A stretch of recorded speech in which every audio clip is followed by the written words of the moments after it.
Welcome to the Loyal Locals podcast. I'm Drew Steck. We have a full show for you here tonight in playoff season with the locals. We got our president, Steve Brokoff. How you doing, man? I'm great. I'm stoked. It's Wednesday. It's playoff week. I'm so excited. President to president, not to skip over our other wonderful guest who we'll get to in a second, but Mr. Ricardo Campos. How you doing, bud? Good to have you. Sir. I am great. It's an honor. It's an honor to have you. Is it? It is. Yeah. It is. It is an honor. No. This is our first time having you since you got the interim president a role, and I think we'll get to that later. I just say president. I don't say the other part. I don't like that word either, but it's an honor to have you for sure, and to recap this regular season and to get into a monumental week and a monumental match. But not to ignore our fourth person here at the table, our resident capo, Mr. Nick Duffy. How you doing, man? I'm doing great, man. I'm doing really well. I feel like I haven't seen you guys in a while. I know. Like we didn't just finish our last beer 2 hours ago and drive home to do this podcast. I was gonna say we're not going to ignore him because he's plenty loud, and he will be heard on this podcast with several player suggestions from islands in the South Pacific.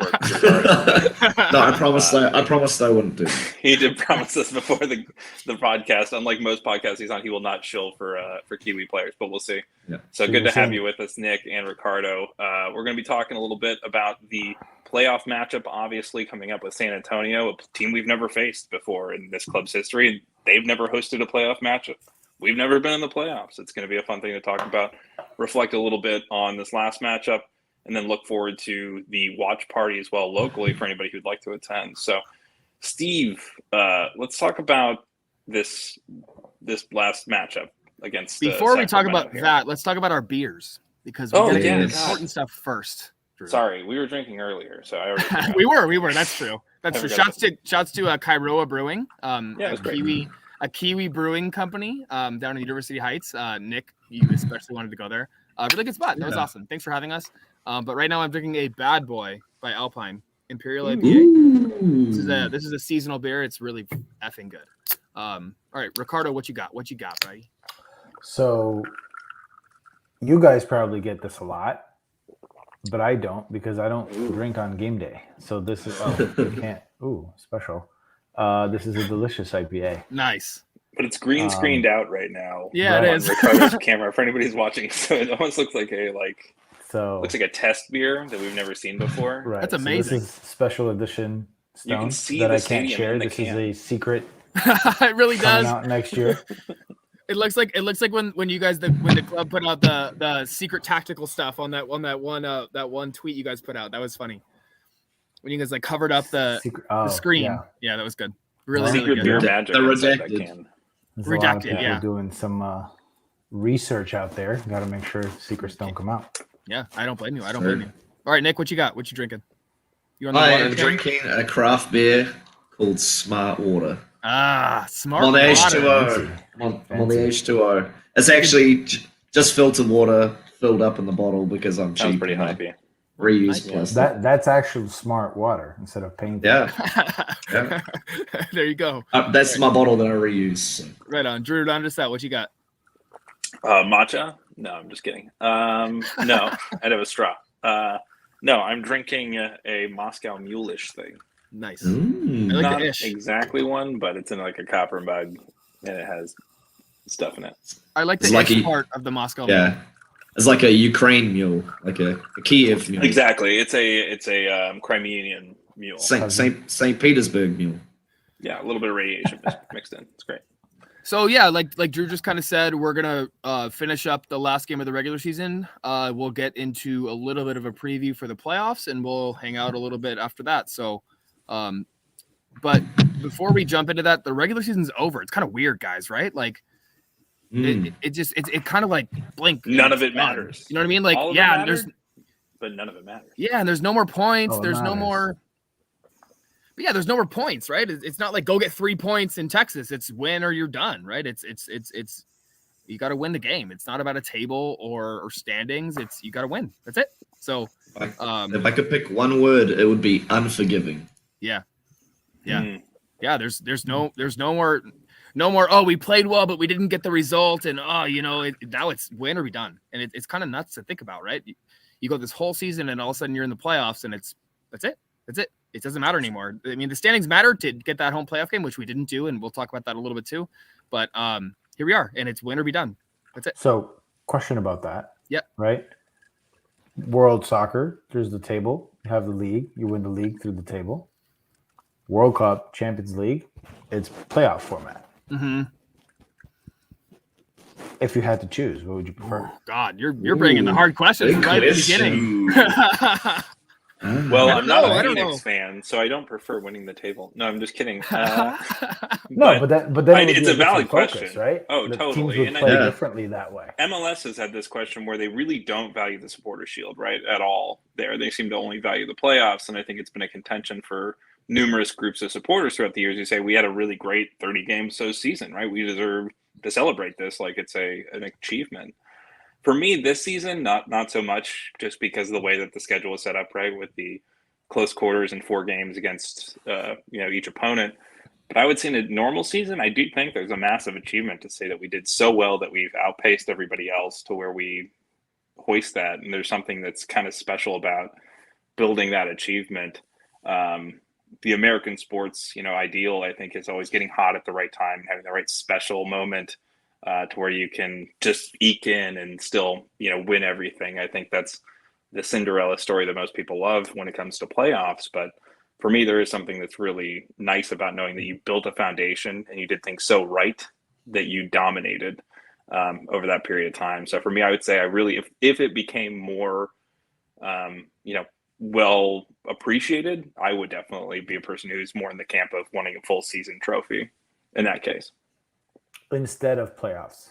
I think I would hold it up with just as much esteem if we did that, but it's one of those things where the way that American sports are set up, I think that most people just say whoever wins the playoffs is the champion, because that's, it's the battle royale. It's everybody in the mix. And can you do it when you're all thrown in the same kitchen and nothing works right, and everything's burning, and like that's kind of the thing I think for American sports fans is, can you do it anywhere and do it anytime?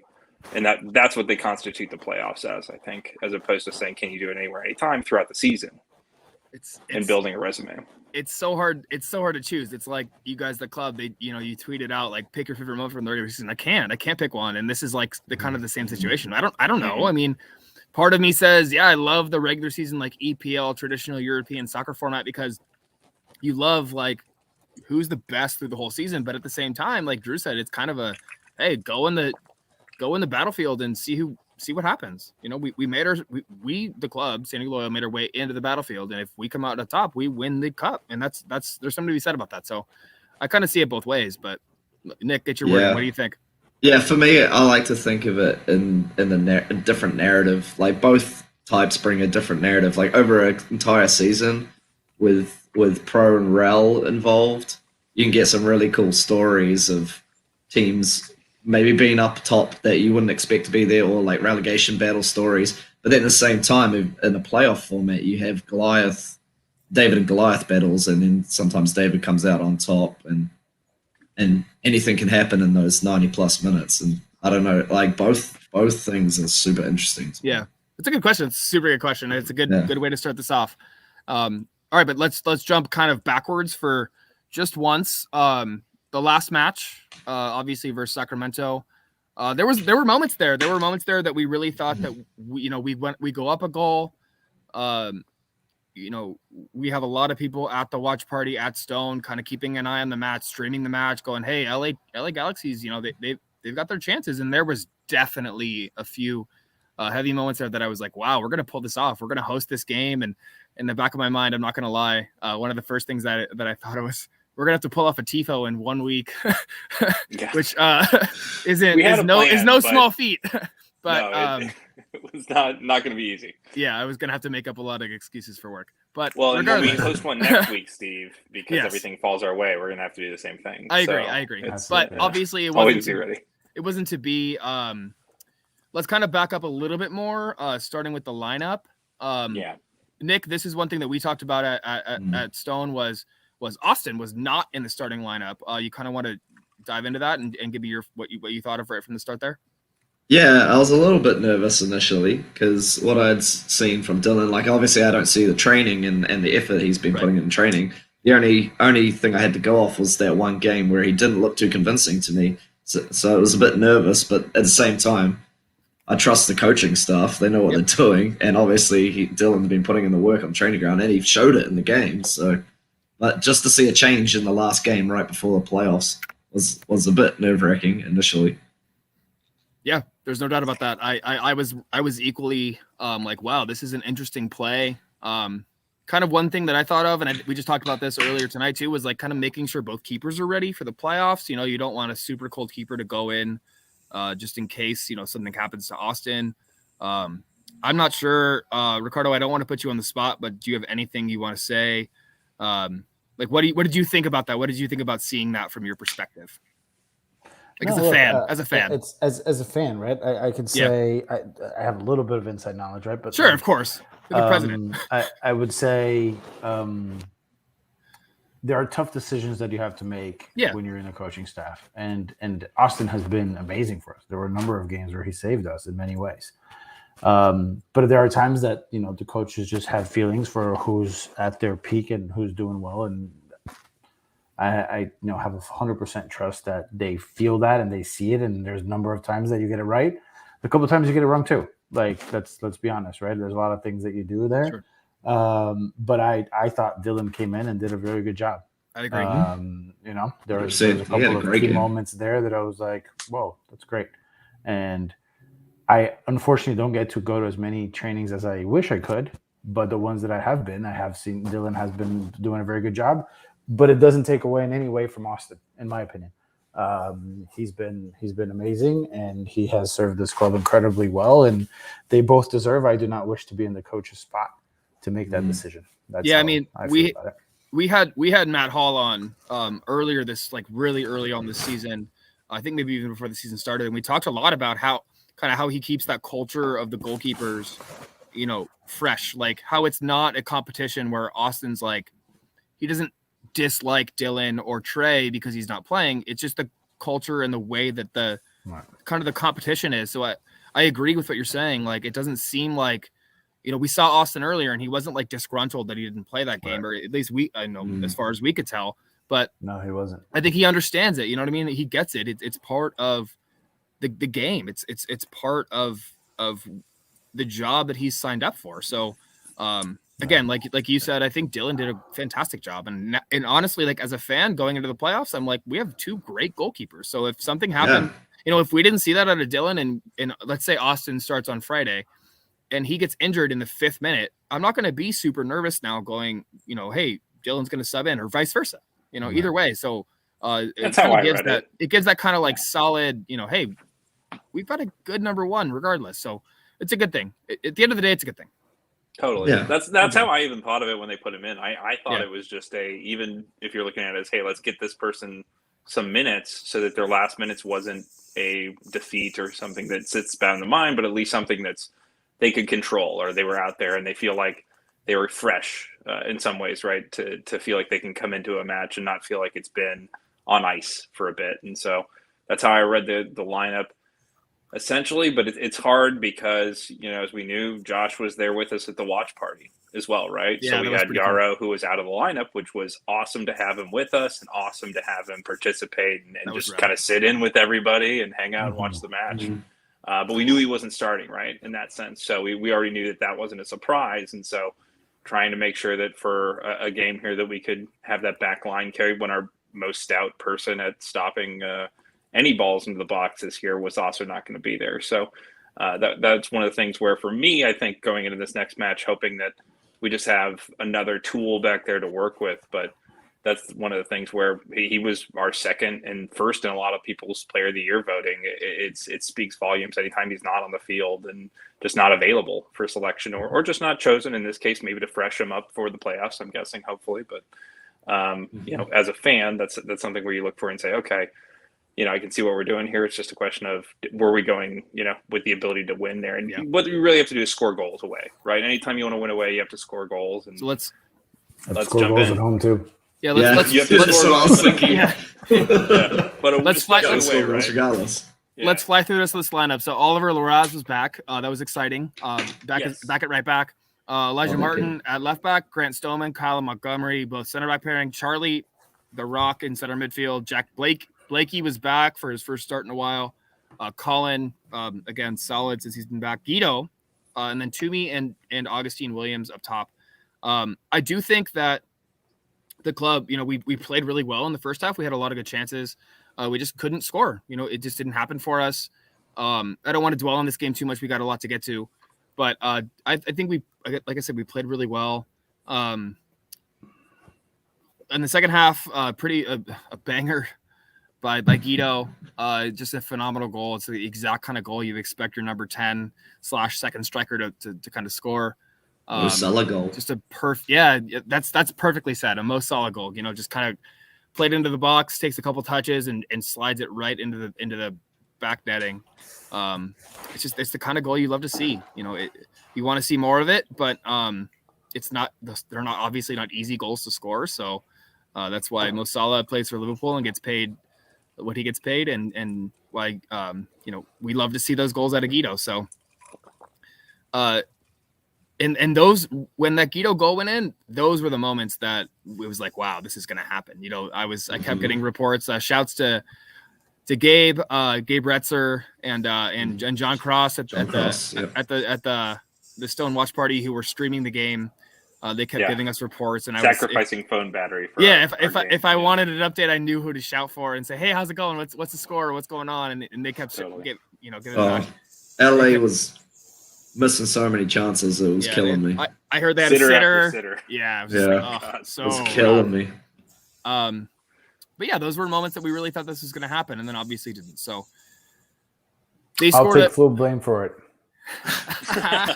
Why'd you pay the right people, Ricardo? No. I don't we have a budget for this? Parties. I can't come to watch parties. Oh, you're superstitious. That's right. I have a very bad track record. So for good news, I will not be attending on Friday.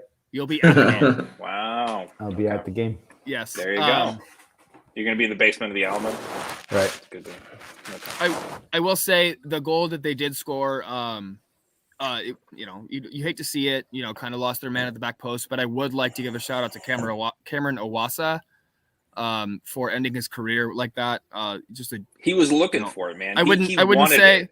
I'm not going to sit here and claim that I've been a USL Championship lifer, but I certainly did my research when Loyal came into the league, and he's been a journeyman, and it's pretty cool to see him score a goal like that.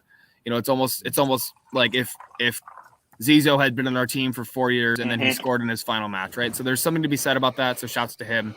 Sacramento native. While it was against, it's pretty cool. Yeah, and while it was Sacramento native, exactly. So while it was not to our benefit, I would like to give that shout out. And ultimately, Orange County scored in stoppage time. I wouldn't say deserved by any means, but they did score. So regardless, if we won our game, we would not have hosted a playoff match. But not to dwell too much, I do think that we will do a kind of deeper dive on a regular season and a full season recap once Loyal has either lifted the cup or they are out of the running. We didn't an autopsy, as I like. We didn't. Yeah, we didn't want to close the book before it had fully the body's still warm, Steve. So. Yeah. But anything else on that Sacramento game, guys? Let's go around the horn. Drew, Ricardo, Nick. We didn't get a shot on target till after the 30th minute. I think that's noticeable. I think if that's something we do this week, we're going to die. I think you have to do that, and you have to, especially in a playoff matchup, just give yourself a chance. And the only way you can do that is by putting balls on frame. So that's something you have to generate, and I felt like that was a little bit lacking. But end of the season, a little bit different personnel. Trying to figure out the passing lanes, that kind of stuff. You're hoping that that's all been worked out and ready to go this week. That's just one of the things I carry over and say we'd like to see a little bit different. Sorry, Ricardo. No, I think it was the beginning of the second half that we controlled and we played our best part of the game.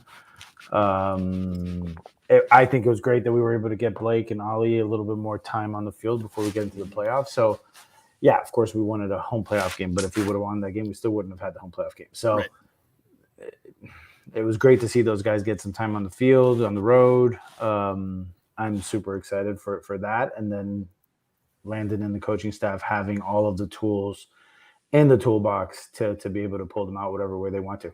So it's always sucks not to win a game, but it's part of it. Yeah, I don't really have anything to add. It is what it is, and now we can focus on the playoffs. Yep. Yeah. So now I'd say we're caught up from the past, and let's get to today. So today was pretty awesome. The club obviously flew out to San Antonio for the club's first ever playoff match. There were a lot of us there at the airport, Terminal 2, to see the club away. I just want to give a shout out to everybody who kind of either called out sick of work or took their long lunch or whatever it took and took advantage. Yeah, whatever it took to get down there. It was awesome. It was really cool to kind of see the players away. You can kind of see it in their eyes when they got out of the car or the bus or the shuttles or whatever, and kind of were like, wow, this is really rad. Like, I know that you guys, the support, the rest of the supporters did this for Phoenix for the beginning of the season. So the end of the season, it kind of, it's kind of an end cap. I was at that Phoenix game. I was in Phoenix, so I obviously wasn't at the airport then, but I do know that did happen. So it's pretty rad to kind of see it on both ends of the season. So yeah, big shout out to everybody who showed up today. I could tell that it mattered. If I can say something there, please.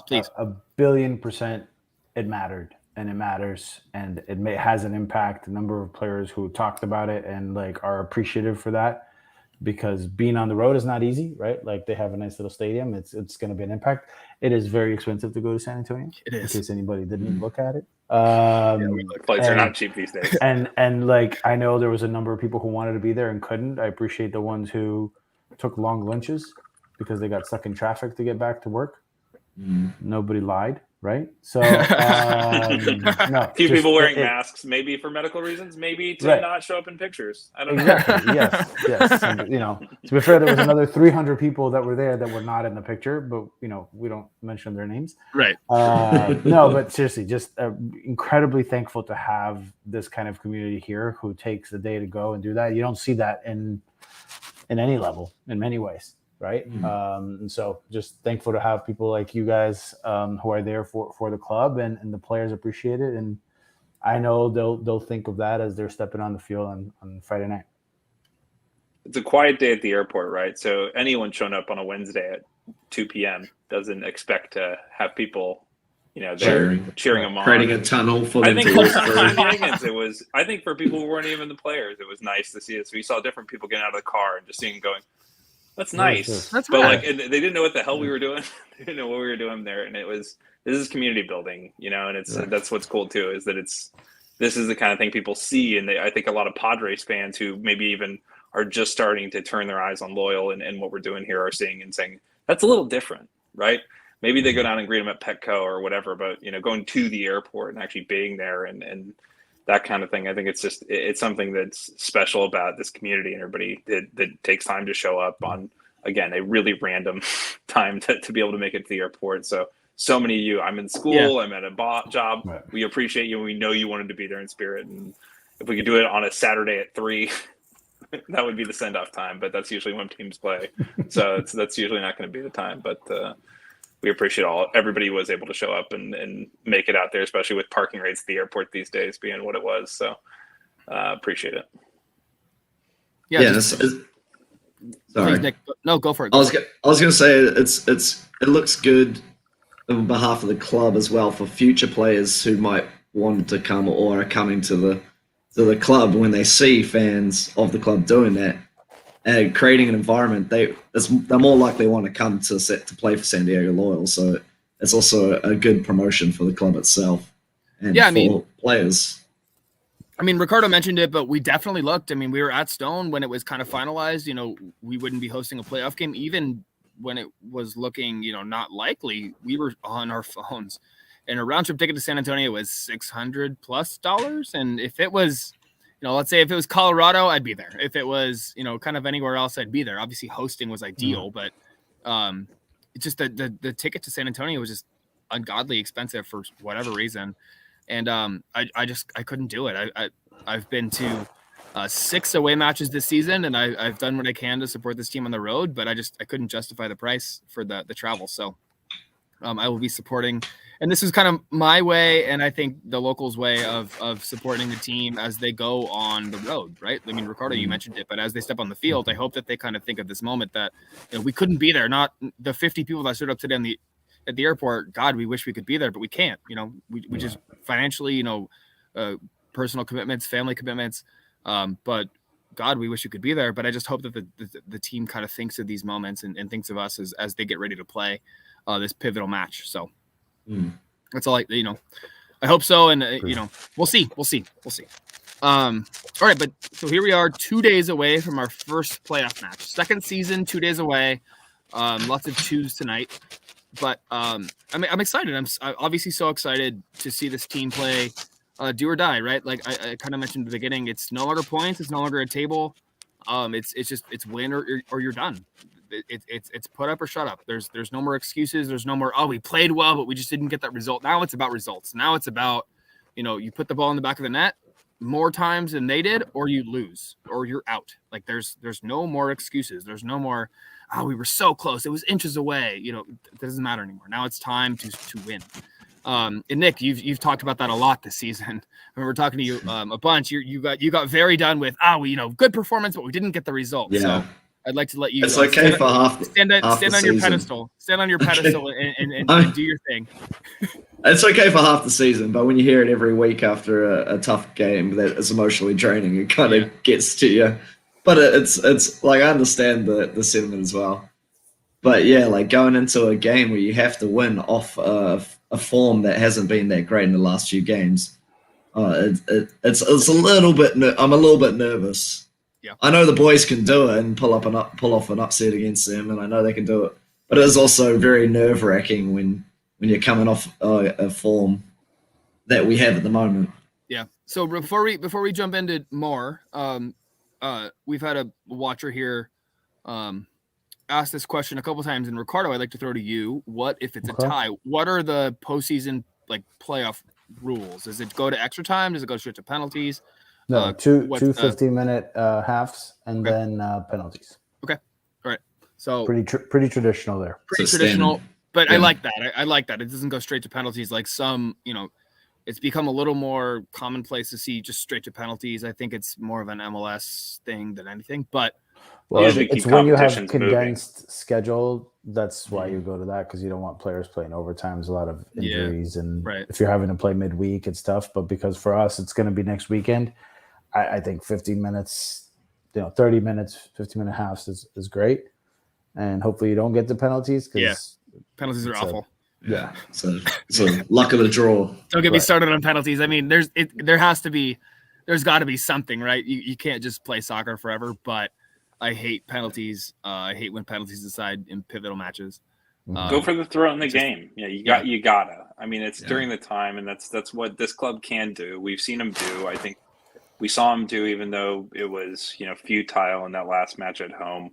We know they can step it up when they have to. We know they can try and manufacture something out of nothing. That's what I'm hoping for here, is just to say, there's no more strategy. It's all, put it on the field and see what goes, because we have our players, we have our game, we know how we play, we know how we pass, we know how we try and score goals.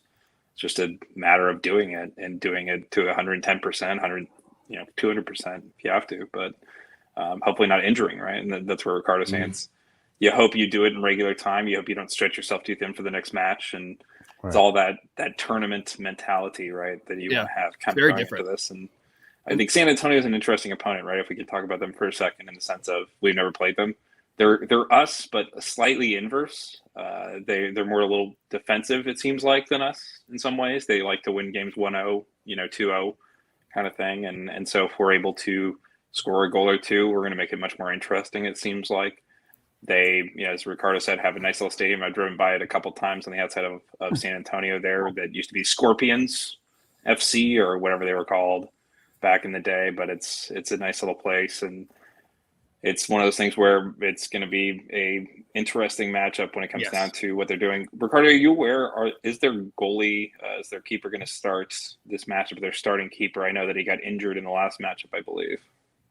If I knew that information, I would have a lot of information about them. But I know that it doesn't work that way. That's the one the thing other I do team know. doesn't share that. Yeah. Yeah, right. I mean, you've seen how the club puts out upper body injury. Upper body. Yeah. Like, what kind of more information do you want, Drew? Yeah. Right? Go on. That's Lower body injury. Right. It's so good. Before we get too much further, I would like to give shouts to our friends at the Fairweather podcast. They had Harry from San Antonio on their podcast, which is a great preview of this match as well. So please, if you haven't listened to them, go subscribe to their podcast and listen. It was an awesome listen. Chris has a little more familiarity as a New Mexico fan as well. So it's nice to hear his take on it, since as a person who's seen San Antonio a couple of times, and then Harry, obviously somebody who watches them all the time. It's cool. And it's pretty self-effacing. He was pretty, colorful in terms of the language he used both ways. Not like swearing or anything, but just like very much painting a vivid picture of kind of how San Antonio played this season. And he's done a decent amount of research to compare him here, and it sounds like he did a pretty good job on that podcast. So I enjoyed listening to that before this as well, and I think that they did a really good job. If you really want to learn a lot about San Antonio, it was a really good mirror kind of image a little bit. But so going into this match, we've touched on it a little bit, but I wouldn't say they're on fire going to the playoffs. Nick, you touched on our form. I would definitely say we aren't either. Their last 5 matches, they have win, draw, loss, draw, win. Their last game of the season was against Colorado Springs, which was for second in Mountain. So that was a massive game. That was to host this game. If Colorado won that game, we would be going to Colorado right now and not to San Antonio. But San Antonio did win that game 3-0 in pretty stunning fashion, is at least what the long term or the long highlights showed me, at least. But I would say that they're not in stunning form besides that 3-0 win, and obviously, we're not on fire either per se. But Nick, like you said, we got the talent. The talent is there, and I kind of believe that we could pull this out. So there's a lot to be said about that, and we'll kind of get into it. San Antonio had 14 wins, 8 losses, and 10 draws. San Diego Loyal had 14 wins, 6 draws, and 12 losses. So significantly more losses, but also not that many. At the end of the day, not that many less points. But regardless, it's going to be a great game. They've only given up 38 goals this season. SD Loyal has given up 43, so that's 5 goals in 32 games. Really isn't that big of a deal at the end of the day, but it kind of tells you the story that they don't give up a lot of goals. Drew, you kind of alluded to it. They win a lot of 1-0, 2-0 games. I'd say their defense is semi-solid. I wouldn't say that I've watched a whole lot of their games this season, so I'm not going to give a full breakdown. Like I said, listen to Fairweather Pod for that. But just from looking at the stats, it looks like if we are given our chances, we really got to put them away. Yeah. So I'll say real quick, we have a lot of possession. They have, I think, the lowest amount of possession in the league. Ooh. I was going to say, yeah. It's going to be, I'm thinking this game's going to be a lot of us. And for hoping for a good referee, they have the most amount of yellow and red cards in the league. So they're very no fouls against us soon. Right. So it could be a KG rough game that hopefully our guys don't buy into their stuff. And, but from a possession, it's a big field. We'll take all the possession they don't want to have and stretch them out. And I believe, obviously I'm a little biased, but I believe if we can beat any team in the league on when we're playing our game. Yep. And we have absolutely have the talent for it. And we've seen that, I think, against Phoenix, against the class of the league, right? The people we can compare to, who people say are the best. We've stretched them out, and we sliced and diced, and that's where you hope here. You get a goal within 15, 20 minutes. You get a goal within another 20 minutes by half. If you're looking at least 2 goals by halftime for us, even if it's 2-1, I'm feeling very confident if we can stretch them and make them feel like they're bleeding a little bit, and then they're just not used to it. So that's where I'm coming from game plan wise. Obviously you want to score, and you want to score early and score a lot, but that's where you have to focus on just really pressing a little more up, maybe. And that's what I'm hoping for with this team that's just not used to. They've never seen us. They've never seen this loyal style, right? Other teams have prepared for them. I'm sure they watched film. I'm sure they prepared this short week and trying to break down what we have and called everybody they know in Oakland and Phoenix and wherever. But it's one of those things where I'm hopeful that's the case, right? To see us really play through them in a way that maybe we haven't been able to other teams because they've gotten so used to us, right? Orange County, we could see this by the end of the year. Sacramento as well. They're just sitting back almost and waiting for us to come at them versus San Antonio in a playoff matchup. You're hoping it's going to be a little bit more stretched. So, Nick, thoughts in terms of... When you play a team 4 times in a season, you get to know them pretty well. Yeah. Yeah. So, yeah, I mean, Ricardo, I remember you telling me that, at the OC game in the OC stadium. I was talking to you and you were like, you play a team so much and, you kind of start breaking down each other a little bit. And that game was painful. But right. This is going to be a whole new ball game. So on that note, Ricardo, thank you for joining us. I don't want to take up too much of your time. I know you got two young kids and you got a lot on your plate. So thank you so much. Do you want to say anything else in advance of the club's first playoff game before you sign off? No, I mean, obviously this is historic. I can't thank you guys enough for everything the past 2 years. This year has been incredible. To answer some other questions, yes, we practice PKs. I think there was another. What was the other question here? I don't know. Let's see. Yeah. Playoff rules already answered that, but okay. So yeah. So just thank you guys. I couldn't be more excited for what's coming ahead. Not only this weekend, we're playing in orange, goalkeeper in purple. But it's special, and I think there is a possibility that we host a game following week, and that's going to be I hope we get there. But no matter what, it's been an incredible year.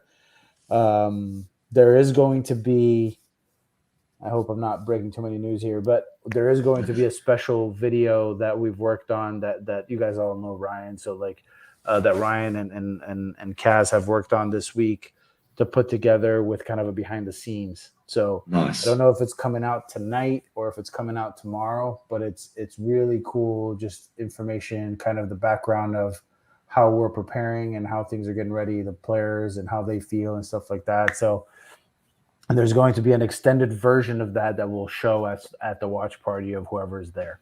There's a little bit of inside information that we don't want to put on social for the other team for obvious reasons, but happy to share with whoever is at the watch party. So, and then from that, I would love to come back to a bigger forum once the season is over in December and talk about a little bit more transparency of how do we prepare for the future? What are we doing? What are some of the things we're changing? What do we want to do? What do you guys want to see different? Stadium stuff too, yeah. Yeah, I like stadium, business, soccer, whatever you want to talk about. I would love to set up something a little bit bigger in person, as much as I'd love to do more Zooms. I think let's do it in person. Is a better way. Let's do it together. Yeah, that'd be great. Yeah. And so just kind of prepare for that. Hopefully it's in December, maybe even in January, depending on how this all goes. And we're doing celebrations in December. So just thank you. Just thank you for everything you guys do. I know it's a lot. I know it's in after work or at work. Yes. So both. Appreciate it very much. Yeah, I know. That's why. It's very much appreciated. No, thank but you for your hard work, Ricardo. Yeah, the thank you goes back, and all I can say is, if Andrew is listening, just swipe that interim tag right off of the title. The club I like to say acting. The club couldn't be in better hands. Yeah, it couldn't be in better hands. So, I'm not worried about that part of it, to be honest. I'm glad. No, but like it is what it is. I feel like I'm doing the best that I can, and that's what I'll always do. And if that's right, it's meant to be. So right. But I'm going to advocate for you because exactly. Yeah. You've done great work here, and we're all very proud of you. I think in some regard as people who care about this community and understand how you love this community. So we appreciate you. Steve, sorry. Thank you. No. That was perfectly said. So Yeah, thank you again, Ricardo, for joining us tonight. Like you said, December, we'll definitely have you back on to do maybe a full season recap, kind of an off season, preview. Talk about some feedback, talk about some surveys, that kind of stuff. We're planning on doing a bigger member survey at the end of the year too, so we can probably share some of that kind of information with you and with our members, just so we can better everything. Right? Mm-hmm. The whole goal is to better everything here. So. Again, thank you so much for all your work. The club drives our passion. So cheers. Yeah, and your passion drives the club. So yeah, thank you. Cheers. All right, man. Cheers. Have a good one. Special edition Stone. All right, man. Thank you guys. Yeah. Good night, man.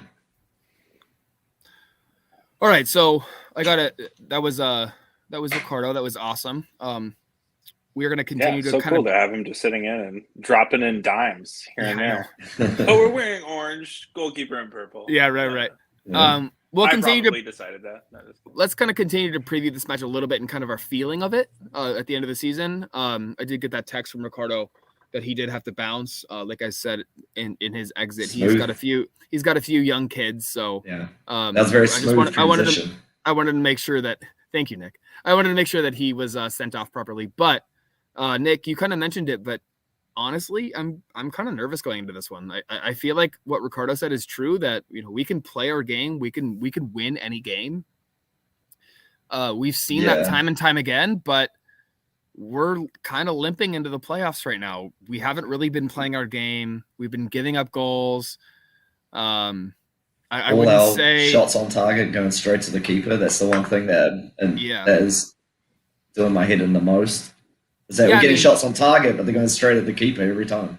Yeah, I would say the 4-3 game against Oakland, we scored 3 goals. We scored 3 pretty good goals, but we gave up 4, right? Like, that only means so much when you don't win the game. So I would say I'm fairly nervous going into this one.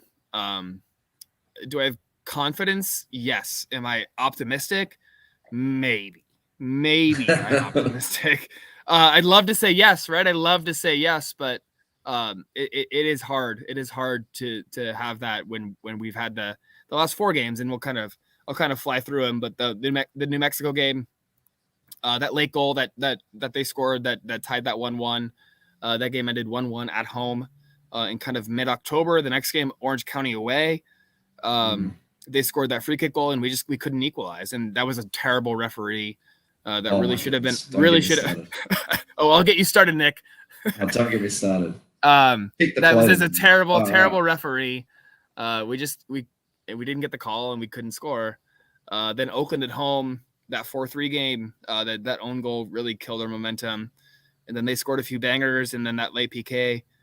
And then Sacramento, we were up and we couldn't lock it home. But by that time, it was out of our hands, and OC scored, and they had second place. So really, those 4 games, it's hard to swallow, right, Drew? Right? It's kind of like, damn, it was in our hands. It was in our grasp. So I did a full simulation, and it was like 98%. You're gonna wait till Ricardo left, and then you're gonna be like, now I'm scared. Cool. I would have told him. No, but no, he knows that we talked about it today at the airport, right? And I think a lot of that has to do with the trend line right now. And we talked about this while we were all hanging out a little bit earlier at Kairoa. Is the trend line's scary? It's not great. It's very much like, we did a San Diego sports thing where we had second place wrapped up, and we all started high-fiving and saying the 85% chance to wrap up second place, right? I think that's what it was when we were looking at the numbers with 4 games left to go. It was gnarly. Yeah. And we pulled the San Diego sports, and we found that 8%. We found that sliver of a probability that we shouldn't host a home game, and that's what right? And that's the sadness. I think it's hard to not project our feelings, especially as fans who have been so deprived of having home games and getting to know our club in person, to have a playoff game, right? That's another thing we wanted to have for us. To be fair, San Antonio is hosting their first ever playoff game. So congratulations, San Antonio. Good for them. And no good for them. I'm not happy, but I'm very much of the ilk of like we should have been able to do it. And I think that's where we all are a little bit nervous, is to say We know this club. We know what they're capable of. They rattle off 8, unbeaten or 7 unbeaten. Like, they can do this. They can beat anybody. They can get somebody to PKs and make them make a mistake. We can do that. We made Phoenix last year when they went to the championship, before they canceled it. They were on their knees. They were done. We were ready to, cut them right at the neck after halftime there. And they said something very unfortunate right before halftime that made us not able to play the game. Mm-hmm. So to me, there's a possibility always, but it's very not. If you're looking at trend lines, not great. We're not in a great space, and I do think that there is a lot of concern. But if we score, there's 2 things to look at, right? We're going to possess the ball a lot, as Ricardo said. That seems to be almost a certain thing, that we're going to have about 60% possession in this game. Can we get a shot on target in the first 5 to 10 minutes?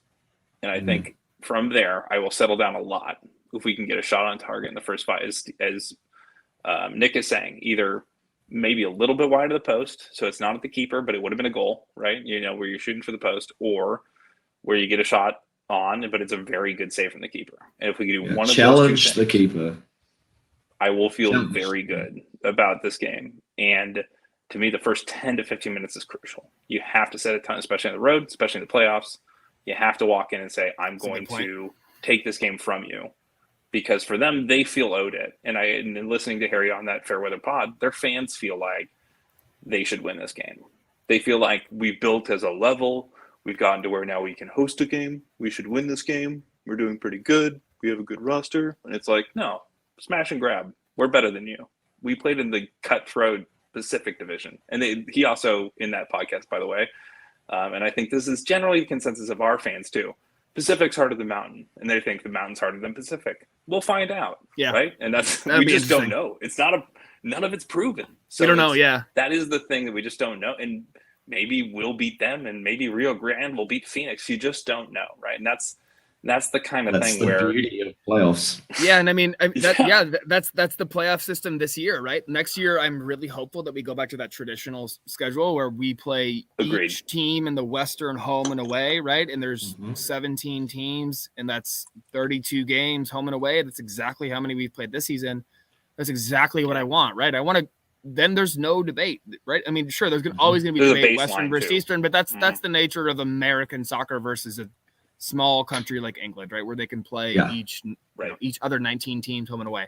It's very different, but yeah, I'm really that's a really good point, Drew, about the Pacific versus Mountain and the, kind of that debate, right? Because El Paso has been phenomenal, but so is Phoenix. And I hate to give credit to Phoenix, but they have been a very, very good team. So here we are, County, and Oakland's even talented, right? Like Oakland, we're all punchy. Like I don't see anybody being a slouch in our division. And so to say that your division's clearly better than ours, it's like, who knows, man? Like, that's the thing is like all of it's comparable. It's a 1-game thing. I really trust Nate and I really trust Landon to have the right game plan. I think they're going to have the right idea. It's just a question of can we execute? And again, I think that first 10 to 15 minutes is big. And shouts to Sammy. I mean, Chavos, like, I love you, dude. You're awesome. This is a good point. This is a phenomenal point, and Nick, you kind of alluded to this. We've had a lot of chances, and the shots go right at the keeper. If we finish our chances, in these last 4 games, we definitely are hosting this game this weekend. And this is a very different podcast and a very different conversation. We're probably having this podcast while we are tracing or painting a tifo. But here we are. So it's a really good point. We have to take our shots on goal, and we really need to finish them. We have to spot them past the keeper, not at the keeper. And it seems like so trivial to say on a soccer podcast, but it seems like it needs to be said, right? You have to finish your chances. Yeah, make more soccer plays. Perfect. It's been happening all season, and it gets to a point where it gets frustrating as a fan to. But maybe they're holding back specifically just for the playoffs, Nick. Maybe that's the dream. And, like, as a fan, that's what you have to put your hope in. Like, that's what I have to believe is, like, come Friday morning, I'm going to wake up and go, every chance that we've had fucked, that's going to be in. Sorry, kids. Like, that's happening.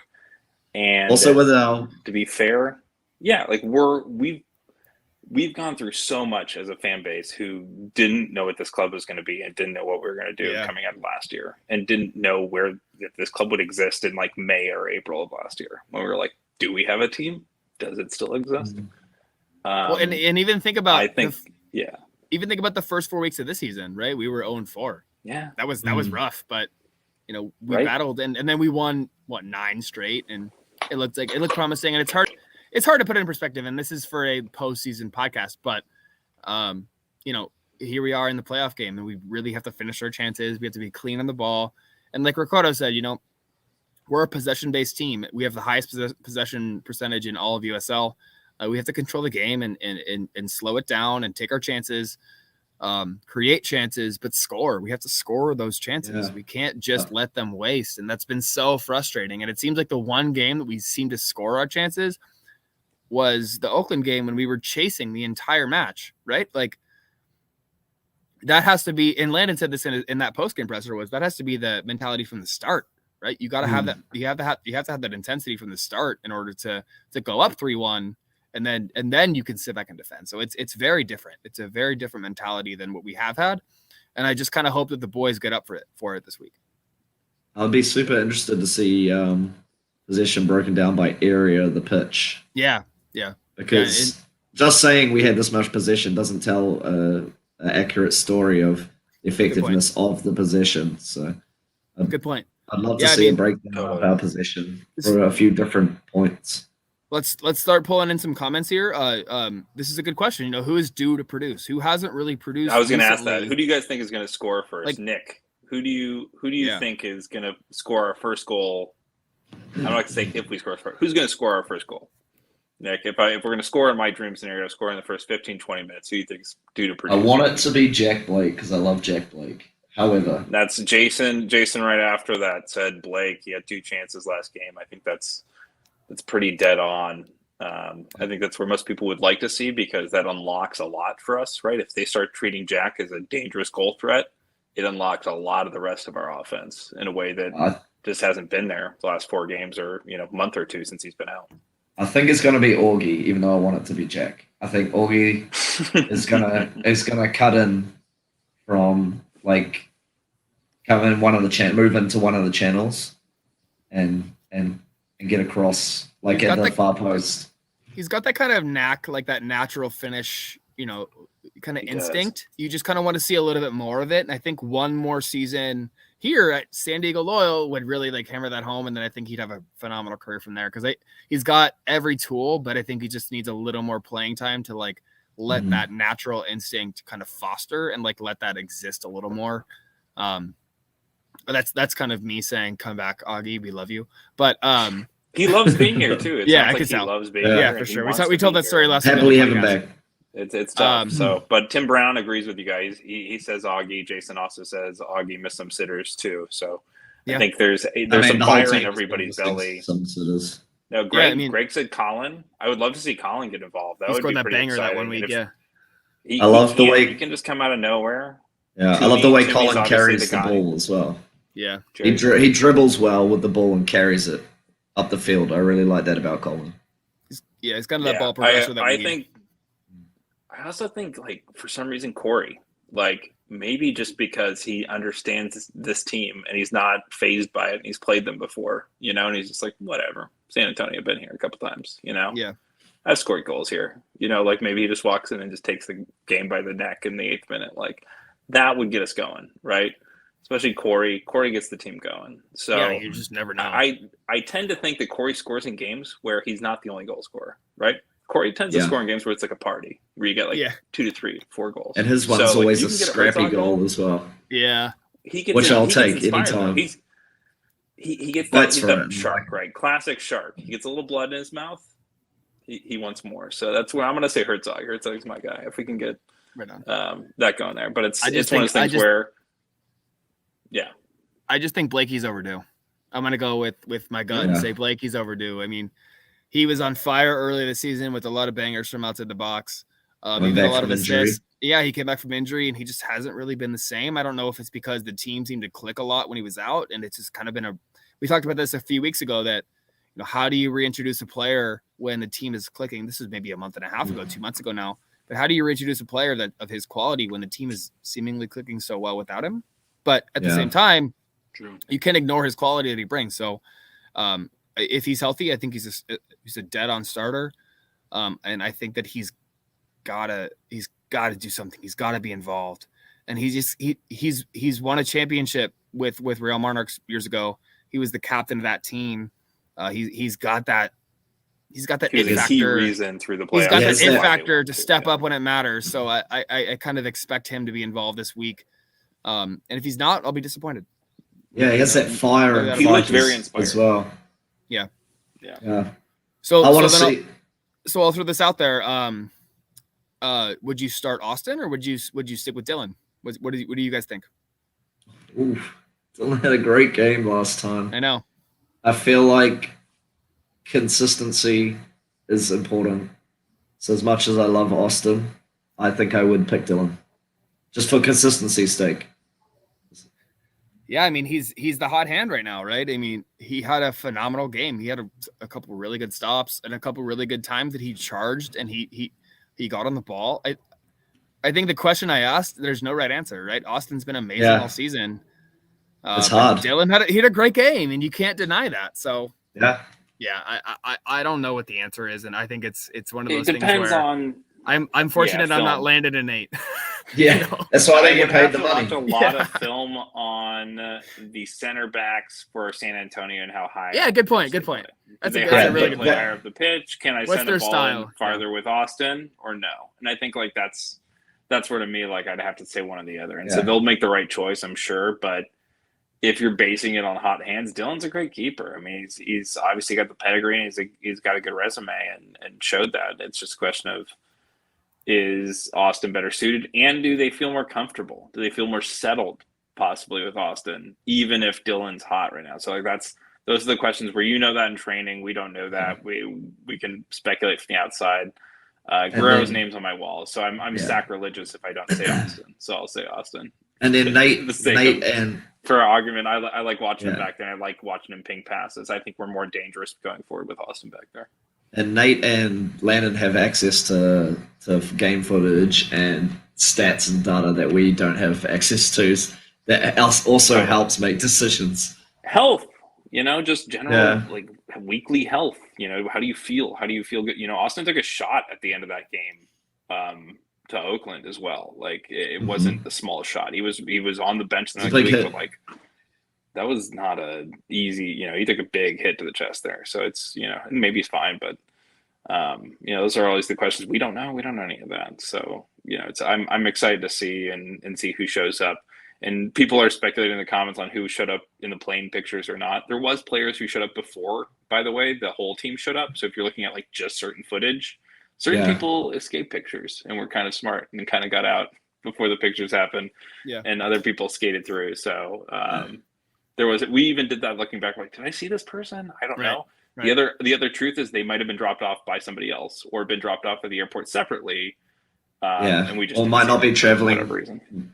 Well, might not be traveling with the team on that flight, but might be meeting there for some other reason. So we don't know. Just because he wasn't on that flight. Yeah. Yeah. But so I think I'll kind of lay it out here. I'll say the rest of my starting 11, and you guys throw it out there if you disagree. But easily I'll put Larraz at right back. I'm sorry, Callum and Yarrow if he's healthy. Yarrow, I did notice Yarrow was at the airport. I did have a little bit of a conversation with him, and I said, "Hey, how you feeling?" He goes, "I'm feeling good. I'm hoping to play. I think it's going to be final checkouts." Like Drew mentioned, he was at the watch party with us on Saturday, and he didn't play in that game. He obviously had that injury at Orange County, but he seems to maybe be healthy. I'm hopeful. I don't know. You hope they held him out of that game just to have him start this game. That's what you're hoping, right? Yeah, Jerry, the news I was just getting to that. I think he's good. I don't know. The question I asked. We could have asked Ricardo, but he skipped out before we could weirdly ask. Before I could put him on the spot. No, I asked Yarrow. I said, "How you feeling?" He said, "I feel good." I'm not the kind of person who's going to ask him, "Are you in the lineup? Are you healthy? Are you going to play?" That's just not me. I said, "Are you good? Are you? How you feeling?" And he goes, "I feel good. I think it's going to be a final checkout." the training staff there in San Antonio, they're going to give it their all, and we'll see. I think he's a warrior. I really hope because the game he was out of, the Oakland game, we gave out 4 goals. So he's definitely our rock. Yeah, I agree. Elijah left back. I mean, there's just no. He's like the first guy on the team sheet at left back. Wait, hang on. I want to debate the Montgomery Stoneman choice because you just blazed over that like it was a short choice, but Stoneman, man. Yeah. I mean, I agree with you, but I want to see your reason. I think it's just I'm more of a Stoneman over Montgomery guy, but kind of a gut feeling. It is a playoff match. Yeah, it's a playoff match. It's just kind of a gut feeling. Do you want Grant in there when he's going to get a yellow in the 30th? And you know he's gonna. Yeah, but if San Antonio are a physical team like Ricardo was saying, you want an enforcer. You want an enforcer to give a little back. And I think it goes back to the point that you made earlier. Like it's going to depend on the matchups, and I'm not going to sit here and say that I'm a San Antonio expert. Like, are there strikers? Are there strikers? We don't fast? know. Are their strikers fast? If their strikers are fast, then I want Callum in there. If their strikers are physical and if they're tall and great on set pieces and headers, then I want Stoneman in there, right? It's going to be kind of that balance. And I'm not going to sit here and pretend that I'm some expert and I've done my super duper homework on them. But my gut just says Callum. I think he's in good form, and I think he's the right guy. But again, if the tape and the opposition tells me Stoneman, then we'll it's one of those positions where you have options and both options are good options for sure. Yeah. And then the midfield I think kind of speaks for itself. Charlie is just the rock. He's our captain. I mean Zizo is the club captain, but he's obviously hasn't had a whole lot of minutes this year. Charlie is the field captain. Colin. Is it got to be in there? Blakey and Guido are the other two kind of central midfielders. Maybe rotate out wide. We seem to have a really good rotation where we kind of have a 4-3-3 going, but one of those players, rotates wide, and kind of there's a lot of dynamism there in midfield / forward. And then I would say the last two players would be Toomey and Augie. That would be my 11. Yeah, it's almost like a 4-2-4. These days, kind of a little bit. Yeah, it is. It is kind of interesting. It's almost like a scorpion 4-2-4 because it's never 4 going forward all the time, but it's like any one of these 4 guys could come forward at any moment, kind of thing. And so it is very interesting. I'm very much with you there. I can't choose anybody besides Toomey and Augie up top. They're who score, and Corey would be the other person where again it's like, do you like his chances? In a way that you might rotate out Blakey and keep Blakey as a super sub, or do you keep Corey as a sub? And I think that's kind of the major decision to have here. And that's the pivotal role to rotate somebody out on. I don't know otherwise. Who kind of switching it out here. I would certainly say Corey is left out, and that's hard for me to kind of do. True, but he hasn't been as productive as the other 2 forwards. Yeah, and maybe he's a 60th minute, something like that. Kind of fireball off the bench. I'd say the other guy that doesn't get a whole lot of recognition from the stats, but has been so solid for us this year has been Miguel Ibarra. I feel like part of it is his legs don't seem to have aged as well as his mind and like as well as he plays the game. And I feel like sometimes he plays intelligent player. He plays it a little slower than others, but at the same time, like you said, he's got that kind of knack for the game, and he does a lot of the little things. When I rewatch the game, I'm kind of like, well, Miguel just passed that ball 5 passes ago, and that's what made this whole sequence work.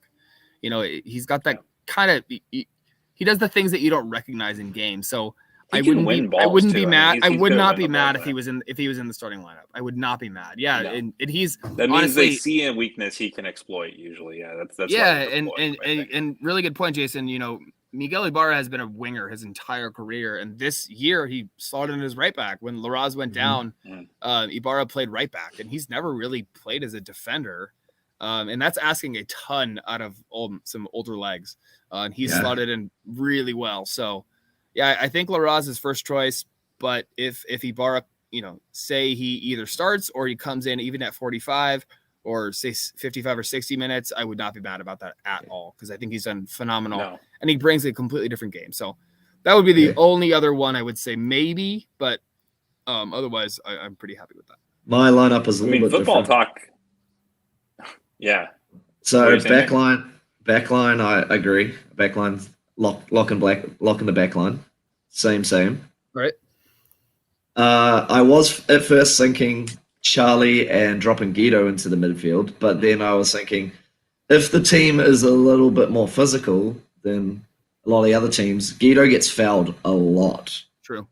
And on attacking plays, he always gets fouled. So I'm thinking I put Guido on the bench to come in as a super sub. Colin, Charlie in the midfield, same. Then Toomey on the bench as another super sub. Wow. And I bring in Dougie on the right with Raz, because there's been a great chemistry between those two on the right-hand side. When Dougie and Raz work very together. Invasive. Really, really good. Balls over the top to Dougie, for Dougie to run onto with his legs. So I'm really liking that chemistry on the right-hand side. So my right side will be Raz and Dougie. And then I put Blake in behind the striker. Augie up top. And then left-hand side. Ooh. Ibarra? Yeah, I'm thinking Ibarra, but a sub in like the 55 to 60 minute mark. Mm-hmm. Bring on Toomey. Who's this Ibarra. Nagelsmann manager making like 42-minute subs? But in his football management scenario. Just because it's going to be a super physical game, players are going to get really tired battling. You want to have some good legs on the bench. With you. And Landon and Nate have made early subs. They're not above making like a 40 or 35-minute sub if they have to. Yeah. And I'll chime in with something that Ricardo said earlier. It's a big pitch. This stadium, they have a big field, and that plays into possession soccer that we play, but it also plays into counterattacks, leaving ourselves vulnerable. But yeah, I mean, the points you made about Ibarra running late, I kind of made some counterpoints against it with his legs, but as a sub, if he can give 30 minutes, give it his all, that's a different story. Especially Toomey, if Toomey's fresh pace late, super sub, that's a really good point too. My left wing is the place that I'm not too sure about. And here, like we mentioned before, there's no more table. There's no more, we got to save Toomey for next week. This is it. Go all out. The only thing that matters right now is this win right now, tonight or Friday night. So there is no more holding back. The subs are going to matter a lot, and maybe potential injuries or whatever happens that's going to change the game. But I feel like our depth is going to be tested, and I think it's going to be okay. I remember talking a lot early on in the season about depth being my concern, and I'm not as concerned as I was early on. So I don't know. I think this is going to be a phenomenal game. I'm so interested, and I'm almost more interested because it's a new opponent, right? We've seen so many of these other teams so many times these past couple seasons. We know how Orange County plays. We know how Phoenix plays. We know how LA plays. Kind of sick of them. But this is going to be interesting, right? And it's just a different team. It's a different look, and it's winner take all. There's no holds. There's no ifs, ands, or buts about it. Yeah, I think the game is going to come down to subs and using your subs smartly. And when you use them, break up the momentum if the other team is getting some momentum in the game, slowing down the game, breaking up momentum with subs. I feel like that's what this game's going to come down to. And we talked a lot as well about, Loyal is really, really good at home, and away from home we struggle. But I'm very interested if this game is different, right? Because I think the home versus away is a mentality thing. And I'm really interested to see if they get up for the playoff game. How do we come off the first 5 minutes? What does the team look like 5 minutes in, right? Are we playing with the ball? Are we playing confident? Are we playing two-touch soccer?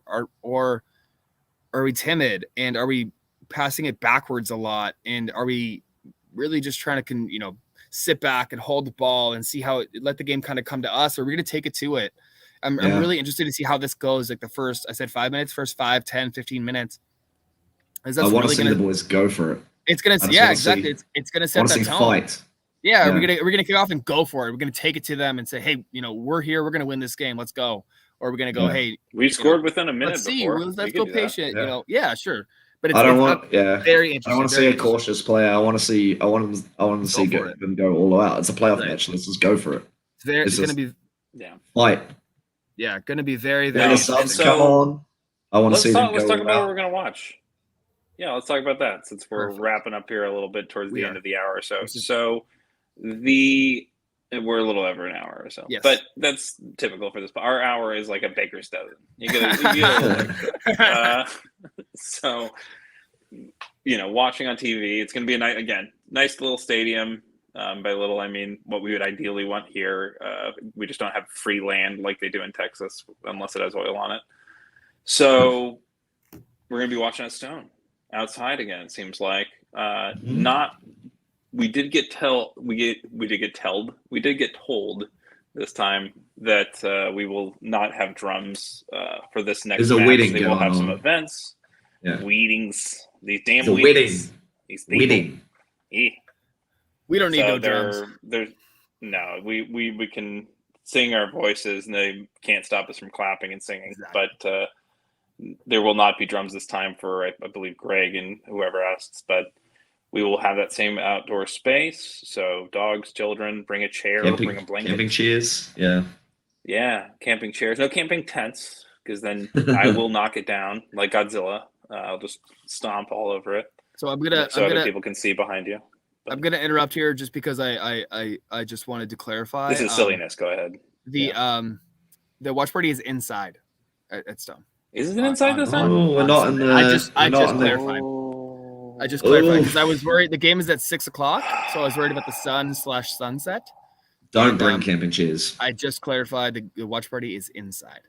They have chairs for you apparently. So don't bring camping chairs. I just wanted to make sure we got except for that no correct. Drums. Yeah. Good thing I thought we were doing it outside. Yeah, I think the sun is prohibitive. The discourse. Welcome to the sun is slightly prohibitive. Yes. Yeah. But so we will be inside. No drums. No children. Okay, fine. Children. No dogs. But yeah, so inside Stone Brewing, Liberty Station, it will be fun regardless. Yes. Well, and the beer will be all good. The children. Beer will be flowing. Okay. Any other, like Drew said, we are 1 hour, 12 minutes in. Any other thoughts? I think I've covered all mine. I want to be outside at Stone, but apparently there's a wedding. Yeah, don't have any other thoughts. Right on. My mind is blank. All right. Well, that's it for the regular season, and we are here for the playoff match here in 2 days. We're going to stick around here for some post-game, post-podcast fun. If you guys want to hang out, we will be hanging out. Otherwise, insert music. Goodbye.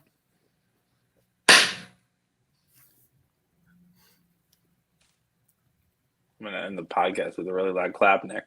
Perfect. No dogs.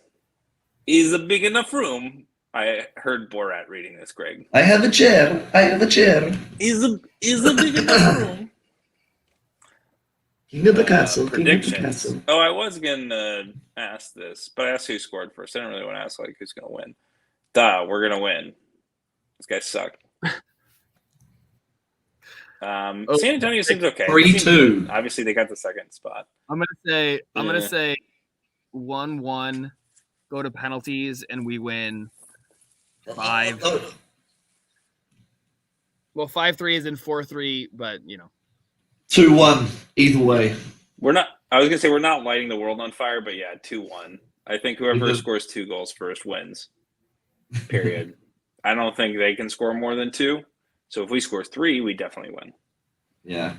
But I don't think we haven't really shown we can score more. That would be very hopeful thinking. Many occasions. Except for when we're fighting for our life and the other team is helter-skelter at the back. So yeah, I'm thinking probably whoever gets to 2 first wins.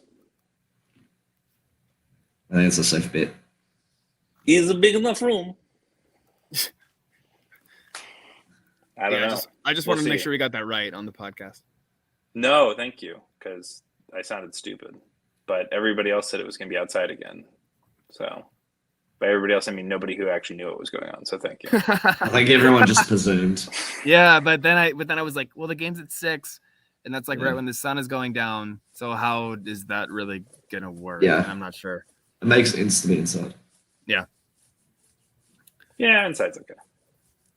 It is. That was kind of weird this last time, trying to pick up beers and stuff. It did work out nicely. With you go all the way across the building. It's like a different system every time. Sometimes it's numbers, sometimes it's names.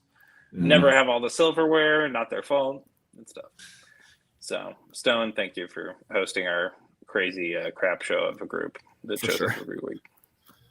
We appreciate you. We will tip well. As we always do. Yes.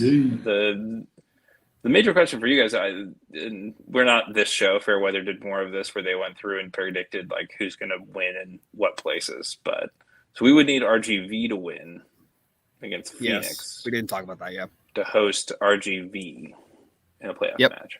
Yep, and I think the reason I didn't really want to go there, which I'm happy to now, that it's post, was 1 week at a time. But yeah, if we win this weekend, obviously, we need RGV to win to host a game. And if we don't, if we win and RGV doesn't win, we go to Phoenix. Not bad. I'll take that. Bad. Yeah. So there are could be an away trip. There are possibilities for close matches either way. I'll say that. Yeah. Well, that in Orange County too. Yeah. So we're hoping Orange County goes to the final. We can go to Orange County for the final. That would be so nuts. That would be so crazy. We would get so many people in our. So they're selling. If you want to go to a first round USL playoff match, they're poor $5 for $10. As long as that freaking referee isn't the bloody in that game. Oh my gosh. Nick, I thought you were gonna jump on the field. I was gonna murder that guy, man. Like. You're letting them bloody hack down our players, and then Josh Yara gets injured because you can't control the game, mate. It's garbage. I was livid. Absolutely. It's livid. Fitting that they built that stadium on a former garbage site. So it's a beautiful stadium, though. It's a great stadium. Not very good acoustically, but it's a great stadium.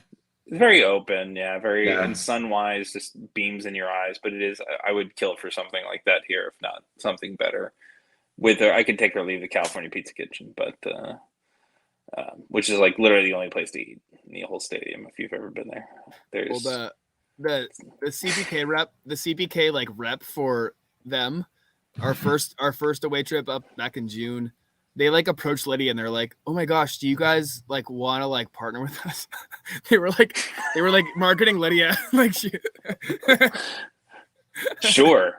Yeah, she was like, get free pizza? Okay, I'll give him my card. And I was like, no, not if they're sponsors. Yeah. I don't know what this is about, but sure, I'll take free pizza.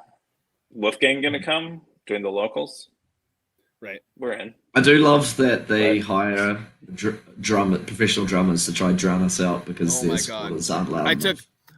I literally took pictures of the Orange County drum line.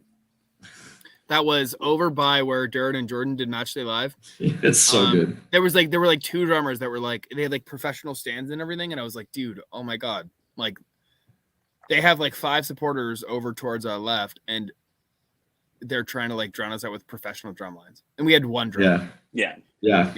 It's so funny. I still have a blister from that game. My question is, do they do that every game? Do they only do that when we show up? I don't know. Good question. That's a really good question. Interesting question to ask. Yeah. Are they the guys from New Orleans Square who they just hire from Disneyland to come? But I will say that both of the OC games, their OC rep is very excited to have us. And very cool. And generally most of the people around the actual team are like who actually work for them are super cool. And even their supporters are actually really cool because they're like trying to create a well. I don't mean to be nobody wants to root for them. Yeah, I mean, you make a good point. I don't mean to be like denigrating them, but it's comical to. It is compared to the to where luckily we don't have a club who would do this to us or think that that's okay. Yeah, I mean, in talking to Travis, not our Travis, but Travis that we had on the podcast last week, he worked for the league, which we talked about. And he was like, yeah, you guys are like nuts good compared to 95% of the other supporters groups across the league. You know what I'm saying? Like, yeah, Tampa with the Rowdies, they're awesome. Louisville, they're amazing too. There's a lot, but at the same time, you look at what we bring week in, week out. We don't stop. Everybody locals, else stops. Chavos, Rainbow, it's badass. There's a lot to be said about it. So there's been opposition players that have commented that they want to come play against us because they enjoy the atmosphere. Yeah, it's obviously true for Sacramento. They obviously love it. To be fair, so not the only. Oakland obviously liked it too. To some degree, and I do think that people they get up, they play us well. We've seen some exciting home matches more than our away matches can be cagey and boring and stupid. I don't think we watched a super boring home match this year. I think most of them were pretty exciting. So there is that to be said about our club, which I think definitely getting your money's worth. A badge of honor to take for sure. Tim, I would like to say as the president, I hold no liability. Hey, those shoulder, Tommy John for loyal claps is no joke. I will. I don't know. Oh, what's up, dude? That was awesome to see you today. Good to see you, Jesse. Yeah, dude, that was awesome. Yeah. Yeah, today was really fun. Yeah, that was awesome. It was just really cool to everybody who wanted to, take the time out to be there and could. But it's special when everybody shows up, and maybe we can get some kids to skip school sometime, in the future and get you guys, break you out, call you in. I'm their Uncle Drew. I'm here to, pick up those kids and take them to the airport. That's how Drew got arrested. And teachers, yeah, and that's how Drew got arrested and the show got canceled. No, but and even mostly the teachers. Can we break the teachers out? That's what I feel the worst. But it was pretty fun. It's something where it's a memory I'll definitely have, win or lose, here coming into Friday. That's pretty special.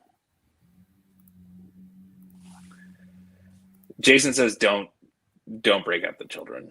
I think that's fair. Whoa, Steve, why'd you put us in a vortex, man?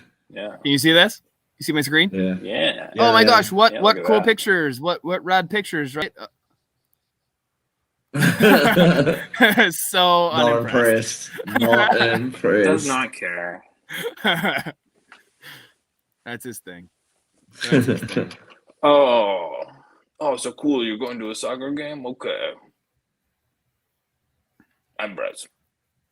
I found a beautiful picture of him smiling with Nick later. So it's mainly just who holds him, I guess.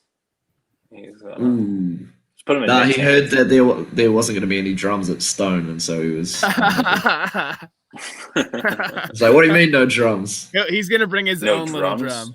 Yeah. I'll be like, oh, he was trying to make a drum out of one of the side tables at Kairoa today. I saw him walk over and just be like, "Is this a drum?" Kind of works. Does it make good sound? That place is pretty good. I'd happily go there again. I enjoyed that. That was nice. Yeah, it's for anybody who's never been. It's a nice place. Their menu has grown over the last couple of years since they opened, and good stuff. Solid beer lineup and really good food. So and shout out to the case Chris. When they opened. I think it's much better now. Shout out to Chris for sneakily covering most of the tab and then bouncing before we had a chance to stop him. What a guy! Right? I gotta get you and your wife for some drinks on Friday. Yeah, you guys some whatever you want. That was very very cool. Nice. Yeah. Why do they have all these ostriches next to a kiwi place, Nick? What's that all about?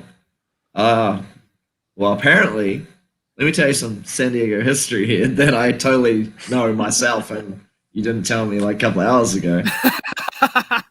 They used to farm ostriches in University Heights back in the day. What? I didn't know this. That's partially. Oh, how did you not? Even I knew this, Steve. No, I didn't know that. I don't know. Yeah, there was somebody who had like a random ostrich farm that was around the thing. That's why they there's that, and then there's the trolley barn park where there's no trolleys anymore. Where the trolleys used to pull into Park Avenue used to be a major trolley thoroughfare, and so that's where the trolleys would pull into at the north of Park Avenue, where Trolley Barn Park is, just a little bit east of where Park meets Adams. And there's no university and University Heights as well. So all of it is very confusing. It's just one big phony place. Big fat phonies. Sort of, yeah. Well, I think SDSU, that was the first time they moved out. They were like, oh, not enough land here. Go into the Mesa. We'll always have enough land on the Mesa. Never have to go anywhere else. Got plenty of land over here in 1920s San Diego. And slowly that was not the case. So it's always true. The ever expansion of. I like to think of the ostriches as mowers, seeing as it's right next to a Kiwi brewery. You have the mower bird. They look the same as ostriches, but they're like way bigger. If you don't know what a mower is, you should Google it. It's like a giant emu. And then New Zealand used to have the biggest eagle, so take that, America. But then the golden eagle. No, the Haast eagle that used to hunt the moa.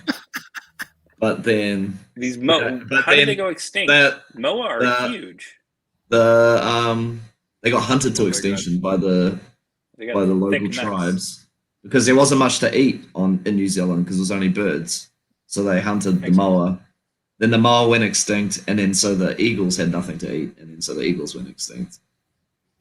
Bummer. So if that's not an argument for regulated Jurassic hunting, Park. I don't know what is, Oh, so take that, America. Regrow the moa. Modern science. Oh my gosh. So they were bigger than ostrich. Yeah, they're like. Yeah. Oh, moas are massive. And then the husky comparison of a kiwi and ostrich, and Dinornis. I don't know. It's a moa.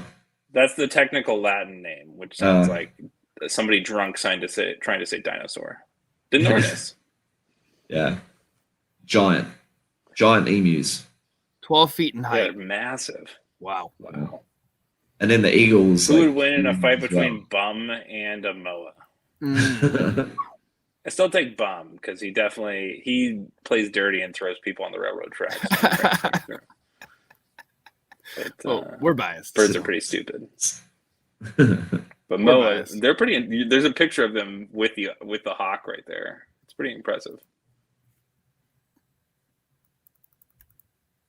I feel like it's an Animal Planet I would watch. The hawk is so big, the eagle's so big that it could like steal small children. Like you wouldn't want to leave your kids out playing unattended outside when those things are around. Yeah, they're like the eagles from Lord of the Rings. New Zealand is just Lord of the Rings. Yeah, we had the eagles. You grew up with the orcs, right? They went to the same I'm from Auckland. So. No, that's true. I heard they used to segregate them underground, and now they let them come to the same school as you guys. That's nice. That's pretty good. Yeah. They do every once in a while try and get at your man flesh. I've heard this.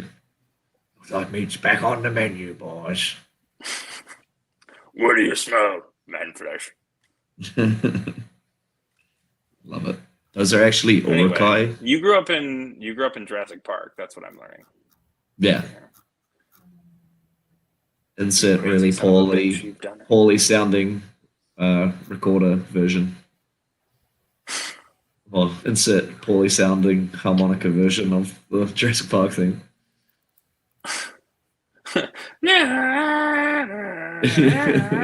Welcome to Jurassic Park. Oh my god. Yeah. Jerry, that's what we're talking about. We're talking about the golden ostriches on the Uni Heights sign. As Nick would like them to be moa instead. So in his head, he pretends that they're moa birds. Yeah, because they're right next to like Jason Momoa, Kiwi brewery. No way. Emu. Shimu to emu. Man, you guys, I'm nervous. Greg's dropping some good history. We won our first baseball championship at 1893 in Mission Cliff Gardens. Did you also know that at Balboa Park, where they have the butterfly garden, used to be a nudist garden? What? How do you know that? I'm glad they changed that. Yeah. I'm glad they changed that. What? One of the expositions. It was risque. Okay, I want to hear the story how you learned of this. Did you show up nude to the butterfly garden? Yeah. It wasn't actually. Yeah, it wasn't actually. There's a meeting that happens every Tuesday at 2 p.m. or not 2 p.m. That would be very awkward. 2 a.m. Yeah, 2 p.m. 2 p.m. But just this showing up. Yeah, no, it was like a thing. It was like it was mostly just for like exposition. But yeah, they had a news company there. Fun stuff. Yeah. San Diego history. Congrats. That's the kind of confidence I want in my life. Chula Vista actually used to be called Vista Vista. No, that's not true. No, you're just making up. I'm trying to think of more lies, but that was not even a good one. They sold tickets to look through the Knott's hole in the fence. Greg is completely true. Not a lie. So good. Weirdos. Back in the 30s, charging them to look at nudies. It's like live, I don't know, one of these websites these days you can find in 2 seconds. But I don't know. If you guys were to go to San Antonio, where would you want to go? Have you ever been to San Antonio, Steve? I've been to San Antonio several times. The Riverwalk is okay. I mean, it's mostly a very industrial city that's got some commercial and is just an anchor point in that South Texas landscape between Mexico and America. It's similar to here in some ways, but much further from the border. But culturally, not as much. It's kind of in the border, but the Riverwalk's really the main draw. That's their Disneyland. That's their gas lamps. That's their everything. And there's some cool. I have some of the best Belgian food I ever had. What? In San Antonio? So that's where I would go. I would go back to that Belgian place and have some mussels and some frites. If I ever went to San Antonio, where would I want to go? Probably home. Yeah. Probably home. Don't have Tex-Mex. Got him. Got it. Take that, San Antonio. Would you want to try? Is there anything like typically saying? Would you want to go to the Alamo? Would you want to? Yeah, I would actually. The Alamo would be cool. Yeah, I'd go there. A rundown building. That's easy to. That's an easy answer. Yeah. It's cool. I don't know anything about San Antonio. I didn't even know that's where the Alamo was. So sure, the Alamo. That's where now you know. So, yeah. The more you know. The more you know. It's got a cool amount of Mexican influence, kind of like here, but it's their food is just not good. So it's their food. It's Tex-Mex. So it's the heart of Tex-Mex. I'm not a fan, as you can tell. So for me, it's just not like where you want to go, I think. So that's where as I said, Belgian food. Weirdly, I found a cool Belgian place there off the river. Yeah, North River, San Antonio. I could look it up right now, but I don't have the effort. So if you're listening to this post show, Belgian place, San Antonio, if you're ever there, probably died in COVID. Nothing cool to go celebrate after they won the playoff match. There you go. If they win, I will text Belgian fries. I will do the due diligence and say, you need to go here. These guys are cool. Yeah. I'm getting some intel here telling me from Jesus that the Texas Mexicans equal fake Mexicans. I thought they were called Texicans. Texicans? I think that's fair. I'm not an authority on such things, but I will say that the food does not stand up to a Cali burrito any day. I like Tim's answer, visiting every local from Pee Wee's Big Adventure. There you go. There's some good ones. Store's Country Hill Store is good. Great hockey talk, Hill Country barbecue. So barbecue, if you're in Texas, is the thing to do. If you're going to eat anything, eat barbecue. Eat all barbecue the whole time that you're there. Don't eat anything else.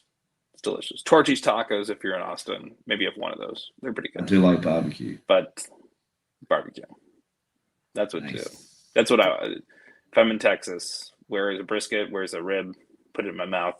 Meat to mouth right now. I'd eat barbecue, and then I'd go shoot guns. That's the only two things that I'd do in Texas.